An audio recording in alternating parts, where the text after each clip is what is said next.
ನಮಸ್ಕಾರ, ಆರ್ಗ್ಯಾನಿಕ್ ಕಿಚನ್ಗೆ ಸ್ವಾಗತ. ಇವತ್ತು ನಾನು ಮಾಡ್ತಾ ಇರುವಂಥ ರೆಸಿಪಿ ರವಾ ಲಡ್ಡು ಮಾಡ್ಕೊಳ್ತಾ ಇದ್ದೀನಿ. ತುಂಬಾ ಈಸಿಯಾಗಿ ಸಾಫ್ಟಾಗಿ ಎಷ್ಟು ದಿನ ಆದ್ರೂ ಗಟ್ಟಿ ಆಗ್ದೇ ಇರುವ ರೀತಿ ಹೇಗೆ ಮಾಡೋದು ಅಂಥೇಳಿ ಇವತ್ತಿನ ವಿಡಿಯೋದಲ್ಲಿ ನೋಡೋಣ. ನಾನು ಈ ಹಿಂದೆನೂ ಸಹ ರವಾ ಲಡ್ಡುನ ಮಾಡಿದ್ದೆ. ಆವಾಗ ನಾನು ಬೆಲ್ಲದ ನೀರನ್ನು ಹಾಕಿ ರವೆ ಉಂಡೆ ಮಾಡೋದು ಹೇಗೆ ಅಂಥೇಳಿ ವಿಡಿಯೋ ಶೇರ್ ಮಾಡಿದ್ದೆ.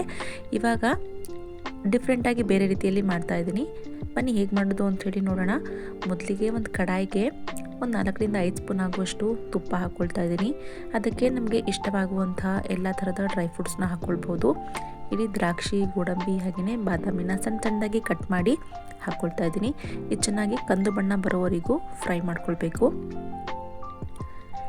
ರವೆ ಉಂಡೆ ಮಾಡ್ಕೊಳ್ಬೇಕಾದ್ರೆ ಹದ ಕರೆಕ್ಟಾಗಿತ್ತು ಅಂತ ಹೇಳಿದರೆ ನಮಗೆ ಉಂಡೆಗಳು ಸಾಫ್ಟಾಗಿ ಚೆನ್ನಾಗಾಗತ್ತೆ. ಮತ್ತು ರವಾ ಲಡ್ಡು ತಣ್ಣಗಾದ್ಮೇಲೂ ಸಹ ಒಣಗದೇ ಇರೋ ರೀತಿಯಲ್ಲಿ ಇರುತ್ತೆ. ಇವಾಗ ದ್ರಾಕ್ಷಿ, ಗೋಡಂಬಿ, ಬಾದಾಮಿ ಎಲ್ಲ ಚೆನ್ನಾಗಿ ಫ್ರೈ ಆಗಿದೆ.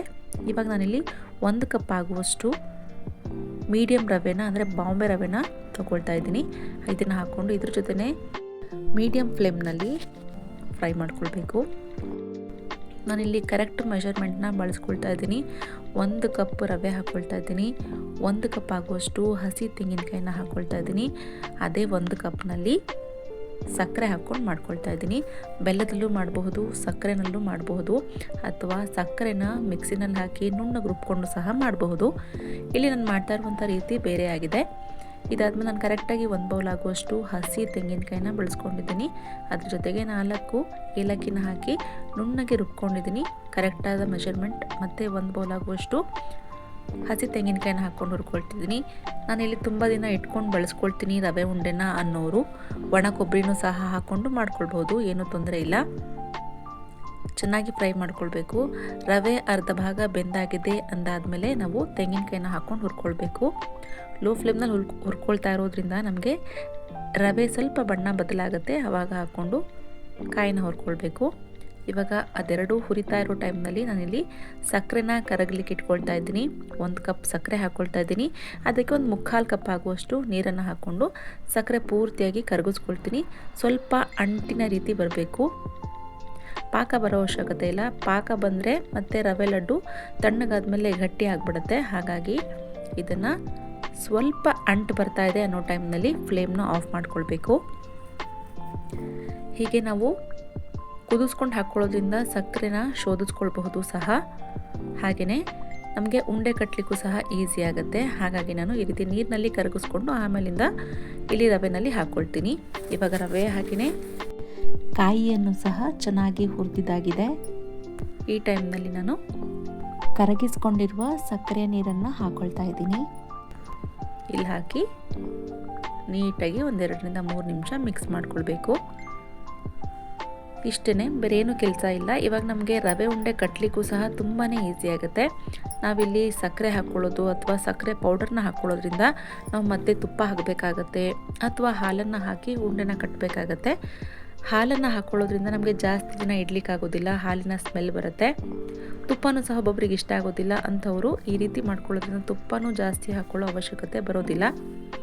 ಇವಾಗ ಸಕ್ಕರೆ ನೀರು ಹಾಕಿದ್ದಾಗಿದೆ. ನಾನು ಲಾಸ್ಟ್ನಲ್ಲಿ ಮತ್ತು ರವೆ ಉಂಡೆನಲ್ಲಿ ತುಪ್ಪ ಇದ್ರೆ ಚೆನ್ನಾಗಿರುತ್ತೆ ಅಂಥೇಳಿ ನಾನು ಇನ್ನೂ 1-2 ಸ್ಪೂನ್ ತುಪ್ಪ ಹೆಚ್ಚಿನೇ ಹಾಕ್ಕೊಂಡಿದ್ದೀನಿ. ಇವಾಗೆಲ್ಲ ಆಗಿದೆ. ಇದನ್ನು ಇವಾಗ ನಾವು ಸ್ವಲ್ಪ ತಣ್ಣಗಾಗ್ಲಿಕ್ಕೆ ಬಿಟ್ಟು ಉಂಡೆನ ಕಟ್ಕೊಳ್ಬಹುದು. ಸ್ವಲ್ಪ ನೀರಿನ ಕೈ ಮಾಡಿಕೊಂಡು ಉಂಡೆಗಳನ್ನ ಪ್ರಿಪೇರ್ ಮಾಡಿ ಎತ್ತಿಟ್ಕೊಂಡ್ರೆ ಆಯಿತು. ಇವಾಗ ಇಲ್ಲಿ ನಾನು ಹಾಲನ್ನು ಹಾಕ್ಕೊಂಡಿಲ್ಲ, ಸಕ್ಕರೆ ಕರಗಿಸಿರುವ ನೀರನ್ನು ಮಾತ್ರ ಹಾಕಿ ಉಂಡೆ ಕಟ್ಕೊಳ್ತಾ ಇರುವಂಥದ್ದು. ಸಕ್ಕರೆಯ ಪ್ರಮಾಣ ಸಹ ಅದು ಕರೆಕ್ಟಾಗಿ ಇರುತ್ತೆ, ಹೆಚ್ಚು ಕಮ್ಮಿ ಆಗೋದಿಲ್ಲ. ಅಳತೆ ಕರೆಕ್ಟಾಗಿರೋದ್ರಿಂದ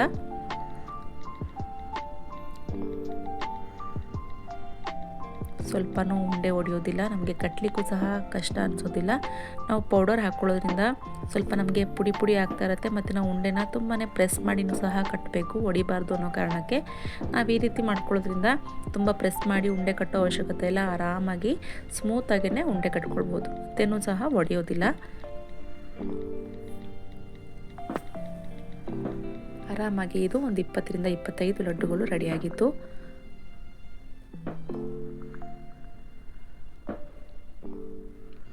ಮಕ್ಕಳಿಗೆ ಸ್ನ್ಯಾಕ್ಸಿಗೆ ಅಥವಾ ಮನೆಯಲ್ಲಿ ಹೋಗ್ತಾ ಬರ್ತಾ ತಿನ್ನಲಿಕ್ಕೂ ಸಹ ಈ ರೀತಿ ಮಾಡ್ಕೊಳ್ಬೋದು. ದೇವರ ನೈವೇದ್ಯಕ್ಕೂ ಸಹ ರೆಡಿ ಮಾಡ್ಕೊಳ್ಬೋದು.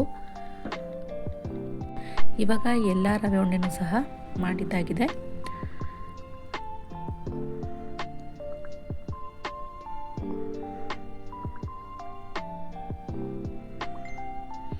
ಕೊನೆಯಲ್ಲಿ ಒಂದು ಚಿಕ್ಕ ಉಂಡೆ ಹಾಗೆ ಆಗುತ್ತೆ ಯಾವತ್ತೂ ಅಷ್ಟೇ. ನೋಡ್ತಾ ಇರ್ಬೋದು ಇಷ್ಟು ರವೆ ಉಂಡೆಗಳು ರೆಡಿಯಾಗಿದೆ. ಇವಾಗ ಪೂರ್ತಿಯಾಗಿ ತಣ್ಣಗೆ ಆದಮೇಲೆ ರವೆ ಲಡ್ಡು ಎಷ್ಟು ಸಾಫ್ಟ್ ಆಗಿದೆ ಅಂಥೇಳಿ ನೀವೇ ನೋಡ್ತಾ ಇರ್ಬೋದು. ಒಂದೊಂದು ಸರಿ ಮಾಡಿದಾಗ ರವೆ ಸರಿಯಾಗಿ ಹುರಿದೇನೆ ಮೇಲ್ಗಡೆಯ ಭಾಗ ಗಟ್ಟಿಯಾಗಿ ಉಳ್ಕೊಳ್ಳೋವಂಥದ್ದು ಸಹ ಆಗಿರುತ್ತೆ. ಈ ರೀತಿ ಒಮ್ಮೆ ಟ್ರೈ ಮಾಡಿ ಹೇಗಾಯಿತು ಅಂಥೇಳಿ ಕಮೆಂಟ್ ಮಾಡಿ. ನನ್ನ ಈ ಚಾನಲ್ನ ಯಾರೆಲ್ಲ ಸಬ್ಸ್ಕ್ರೈಬ್ ಮಾಡ್ಕೊಂಡಿಲ್ವೋ ಪ್ಲೀಸ್ ಸಬ್ಸ್ಕ್ರೈಬ್ ಮಾಡ್ಕೊಳ್ಳಿ. ಈ ವಿಡಿಯೋಸ್ನ ನಿಮ್ಮ ಫ್ರೆಂಡ್ಸ್ ಆ್ಯಂಡ್ ಫ್ಯಾಮಿಲೀಸ್ಗೂ ಕೂಡ ಶೇರ್ ಮಾಡಿ. Thank you.